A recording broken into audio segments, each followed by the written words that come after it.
Hey everybody, this is Dilyana and Mileva, and I'm excited to bring you Menopause Made Easy, a podcast designed to provide you tips and strategy to navigate the changes in woman's body, mind and spirit with more grace and ease. I appreciate you tuning in. Remember to like, subscribe and turn on your notifications so you are updated of each episode release. Alright, let's dive in. Hello everyone and welcome for today's episode of Menopause Made Easy.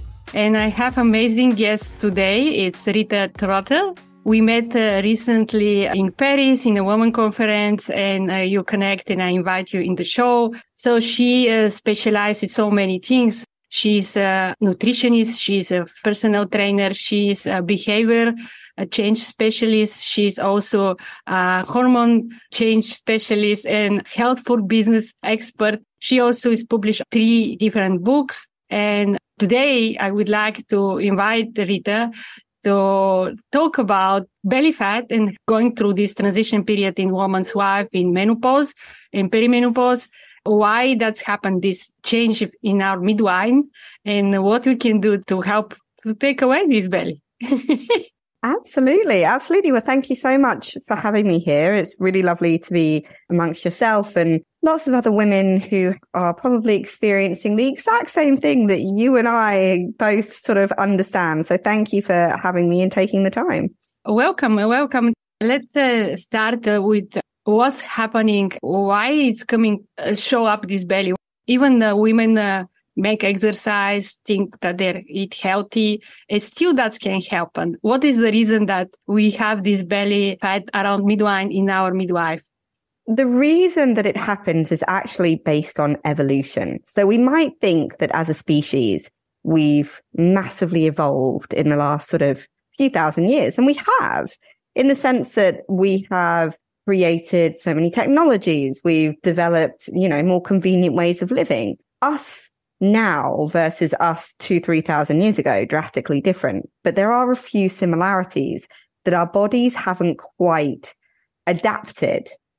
And one of the main ones for women when they hit around somewhere between 35 to 40 is that this is across the board, whether you've had children, no children, is we start to spread around the middle. And if you think about it, 3,000 years ago, we'd hit, let's say, 40. And unfortunately, we were considered a pretty useless member of society at that point. We're not childbearing. We're not a young man. We're not strong. We're not fighting. We're not breastfeeding. So we hit a certain age and essentially were put out to pasture. We were put to the side of the tribe and left to, dwindle away. So we weren't given food. We weren't given water. We weren't given sustenance or nourishment. We might at that stage only get the scraps. And our brain, our body's main function is to survive. Doesn't care what we look like, doesn't care if we've got a large belly, it wants to survive. And so our bodies learned that when we hit 35, 40, we need to protect vital organs. Things like the digestive system, the liver, the kidneys. And where are all of these? Well, they're around the middle. And what we would do is our bodies, through evolution, would store fat around the middle to keep those essential organs safe, warm, and still working. And it would take fat away from non-essential areas like the legs. The number of women I speak to who are in their 40s and 50s, we all call it the froggy look, when suddenly all of the fat from the legs rises upwards and ends up around the middle. So we have this big belly and these little dwindly legs because it wasn't essential for our body to maintain heat and warmth around those areas. So we actually evolutionary move the fat to that area to protect what needed to be protected because we weren't, given food or treated as, essential members of the tribe 3,000 years ago. Unfortunately, our bodies are still doing that, but we all have 24-hour takeaways and restaurants around the corner. So it's not exactly helpful for us right now, but hopefully it is helpful for the women listening to understand that there is a reason it happens. Yeah, and I think the adrenal function also and the cortisol level, the stress level, that's also affect. having some more weight in this area, right? Yeah, talking about the hormone changes, estrogen and progesterone start to diminish. That can affect also how you eat. You start to strive for the sugar more, right? What you can do actually with our diet. So cortisol, as you rightly said, the stress hormone, has a huge effect on how our body's able to shed body fat. And unfortunately, when we hit the age of sort of 40, 45, we tend to have a lot more stresses in our life. We have more responsibilities. We have children that we're caring for, businesses, clients, whatever it might be.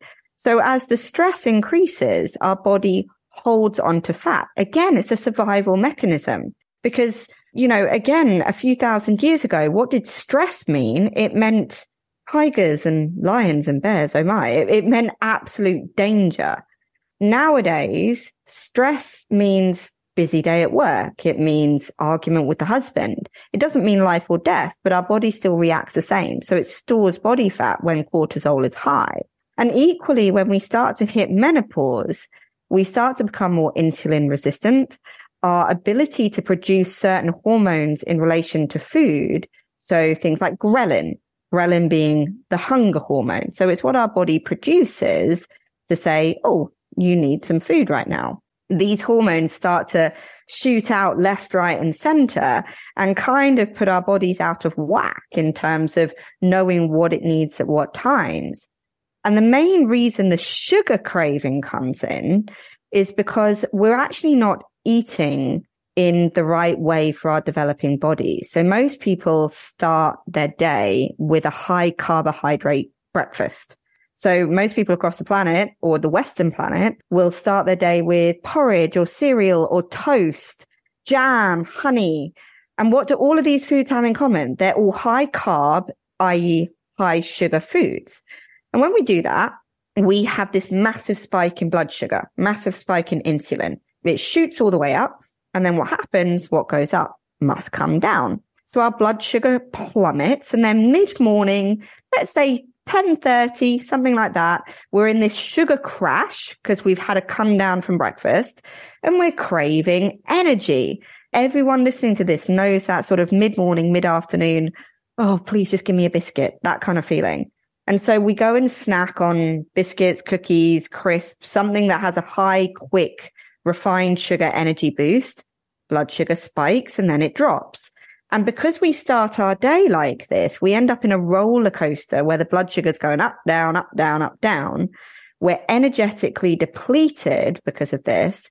And we're storing all of this refined carbohydrates as body fat. So what we need to do is start the day with something other than carbs. And the best way to do that is protein. Starting the day with eggs, chicken, fish. Think outside the box. How do they eat in the Mediterranean, with the beautiful sunshine? And how do they eat? They eat protein and fresh tomatoes, these kind of things. So starting our day with protein means that we maintain steady blood sugar, we maintain steady energy, we're fuller for longer, and we don't store protein as body fat in quite the same way as carbs. So that would be the top tip I can ever give anyone to beat those sugar cravings. Start your day with protein and you'll find that by the time you get to the afternoon, you're not craving snacks at all. What do you think about plant-based protein if the listeners are vegetarian or vegan? What do you think? Absolutely. So we have to understand that the world is changing and it's going much more plant-based. And I think everybody needs to eat in a way that's comfortable for them. Now, for myself, I would never go wholly plant-based. However, 80% of my diet is plant-based because it's fresh, it's whole, and it's cleansing, and it's what my body needs. But equally, the one challenge, and it's a challenge, not a roadblock, about plant-based protein is that it's much harder for the body to absorb. A lot of it is chemically produced. So there has to be some sort of, if you look at corn, that's probably one that most people have heard of, is soy-based corn products. There's an awful lot of processes and chemicals that go through that. And those chemicals have to be synthesized through the body, which again puts more stress on the body. And plant-based protein doesn't contain all of the amino acids that are required to build muscle and to drop body fat. Whereas if you took a piece of chicken, it has all of the amino acids in there. You wouldn't need anything else to complement it. If you took peas, which are a really good source of protein as a vegetable, you would need a pulse, a bean, as well as possibly an oat or a grain in order to contain all of the amino acids, which are really essential for sort of health. So it's not an obstacle. It just means that you have to be a little bit more varied in how you approach your protein. Yeah, because there's also protein in broccoli, in other green vegetables, in nuts. And also there's a study between how Western women are going through menopause and how Eastern women going through menopause based on the diet. It's different because the Eastern women consume more soy-based products, which is rich of estrogen, I think, if I'm not wrong. So that's how they navigate. The Western woman is more prone to use this, as you say, processed food. And this fast food and all this that can affect the hormone, right? So everything that you put, it can affect our hormone in our body, right? Yeah, absolutely. Just what you were saying on the soy-based, things like edamame beans, which are soy-based, they have really, really good estrogen content. So that's fantastic for if you're going through menopausal shifts. So how we eat has a huge effect, even through the sense of the gut-brain axis. And what we eat has a massive effect on how our brain then functions because of the nervous system that's connected. So, completely agree with that one. And also, I guess that it's not only diet. You use a different system. And I saw these pictures before and after of women, how a woman is before you work with you, how they become after they work with you. It's a huge difference. So how you make this miracle? First of all, I don't do it. Each woman does it for themselves. I think what we tend to do when we hit sort of 40 plus is we slightly mentally give up. We think, oh, I'm too old, or, well, I'm going through the menopause, or, well, I don't have time. We have an awful lot of psychological limitations where we believe that we can't make radical changes in our body. And it isn't that I have a magic wand. This seems to be what all of my clients ask is, do you have a magic wand? And I don't, but what I do is help women break down what their limitations are that they believe. Because physically, a woman post 40 is as capable of achieving the hourglass figure, the six pack, whatever it is that she wants, as a woman in her 20s. But psychologically, society has told her that's not possible. So yes, we need to look at physical things. So balancing hormones. Yes, by eating certain foods that help with that. By looking at the fact that stress is a massive issue and serotonin, the happy hormone, as it were, 95% of that neurotransmitter is produced in the gut. Only 5% of our happy hormone is produced in the brain. The rest of it is completely produced within the microbial system of the gut. So it's how can we eat ourselves happy? And then when we tend to be in a much more emotionally balanced position, we're less stressed, we're less overwhelmed, we're taking time for ourselves, the weight starts to come off without having to really focus on it. Most women seem to think that weight loss is this really complicated art form, and it isn't. It's very simple if we can psychologically get out of our own way. So that's probably the biggest thing that I would say is I help women break down the root cause of the weight, which is more often than not a psychological barrier. So the key is emotional eating. If you don't eat emotional, you can dramatically improve your outcome. Yeah, you can not gain so much weight if you don't eat with emotion, stressed, or you're in hurry or whatever. Exactly. Being mindfully aware of what we're eating. And I cannot stand the word mindful anymore because it is so overused by everybody.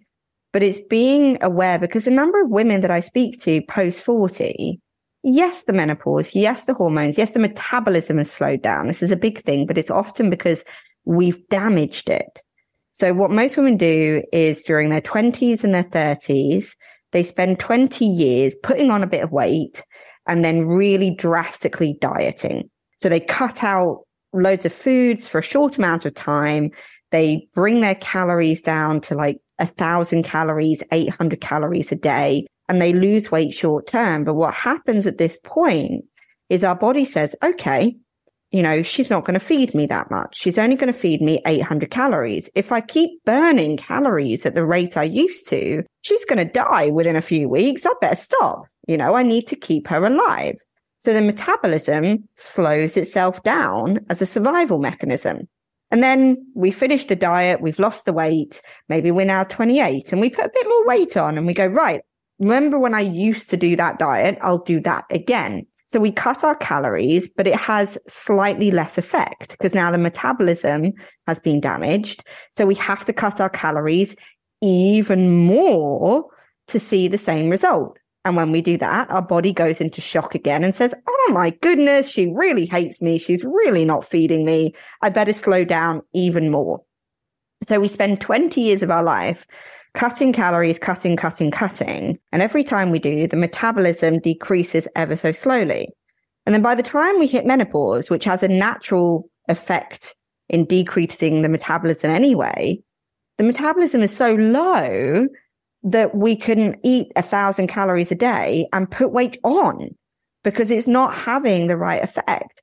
So when we hit menopause, one of the biggest things is, yes, we need to eat in the right way. We need to eat foods that hormonally help us. We need to eat foods which don't build up toxins in the body, but we need to exercise. That is the biggest thing, is you need to go and push against some resistance. You need to go and lift some heavy things and put them down again.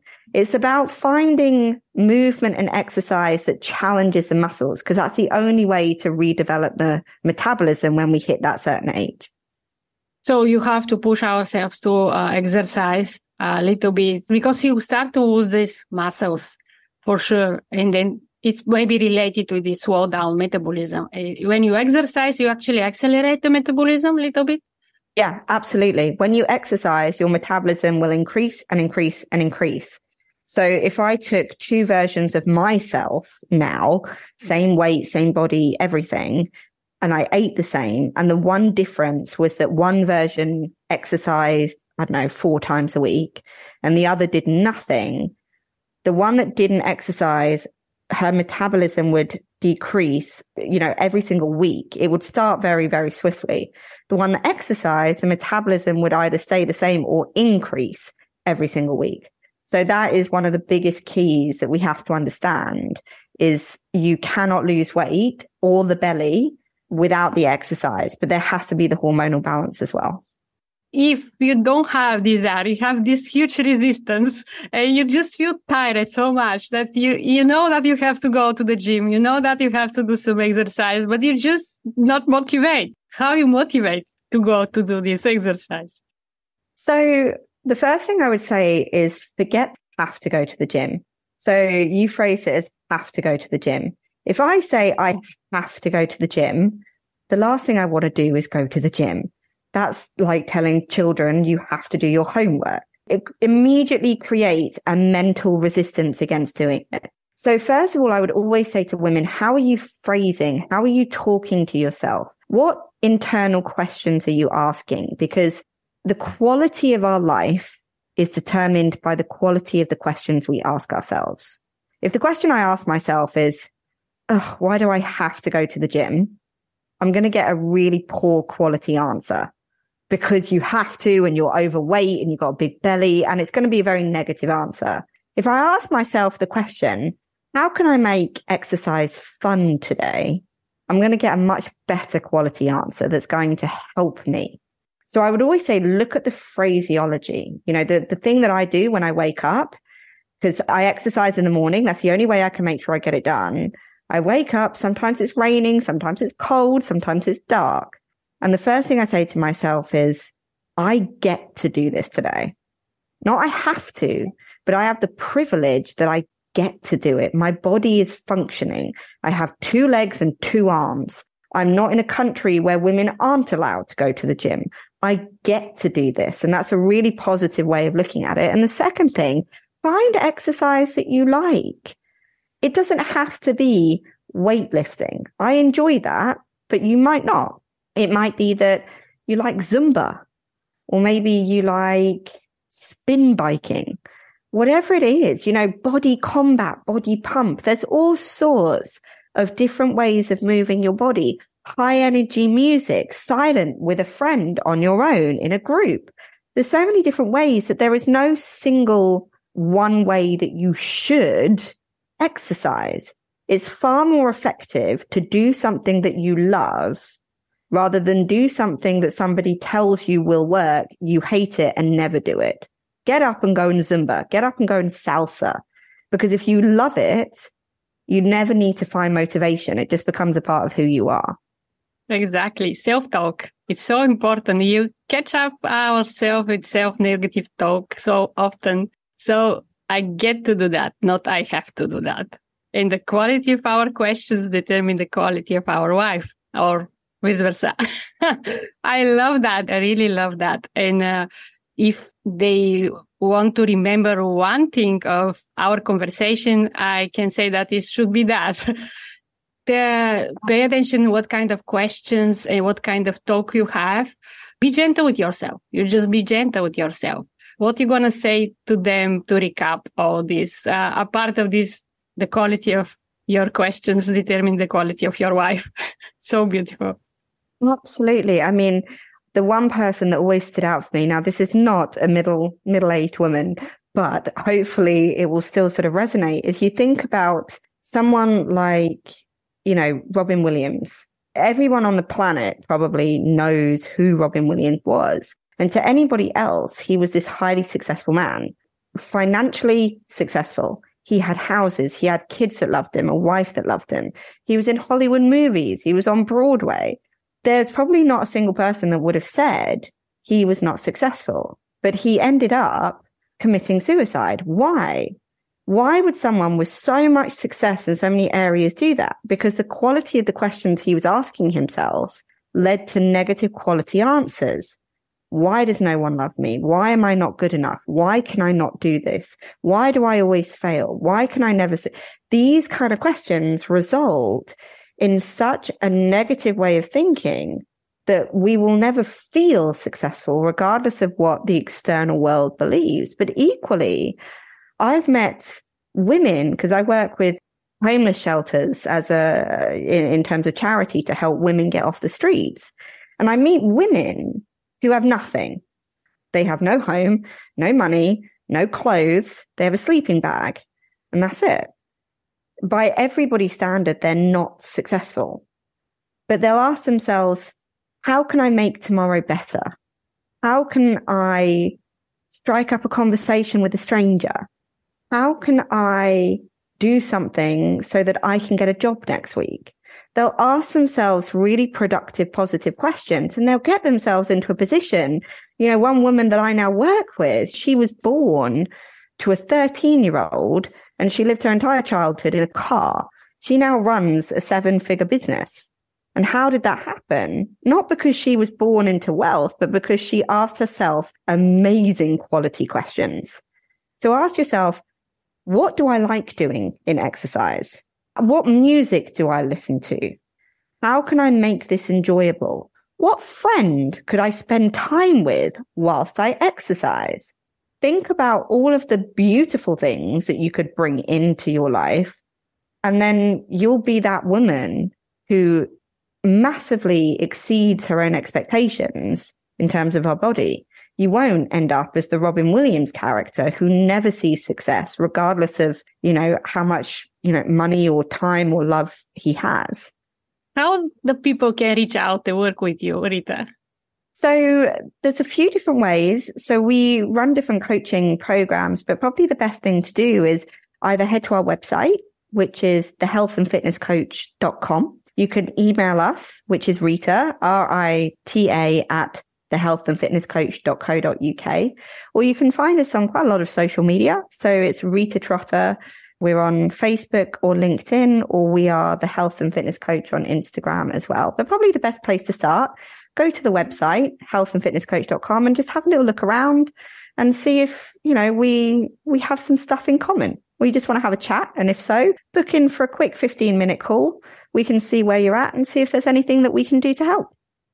Yes, I highly recommend everybody who listen now to reach out to have this conversation with Rita. Thank you so much, Rita, for your wisdom and knowledge to share with our audience. Thank you, listeners, to be with us again. And I hope to see you in the next episode. Thank you for tuning into Menopause Made Easy. You can check out more episodes on Apple, Spotify, iHeartRadio, and your favorite podcast apps. Check out the show notes for any website linked to this episode, including where to connect with me on social media. I appreciate you tuning in. Remember to like, subscribe, and turn on your notifications so you'll be updated of each episode release. And visit me at menopausesupportacademy.com for all podcast updates as well. Appreciate you dropping by.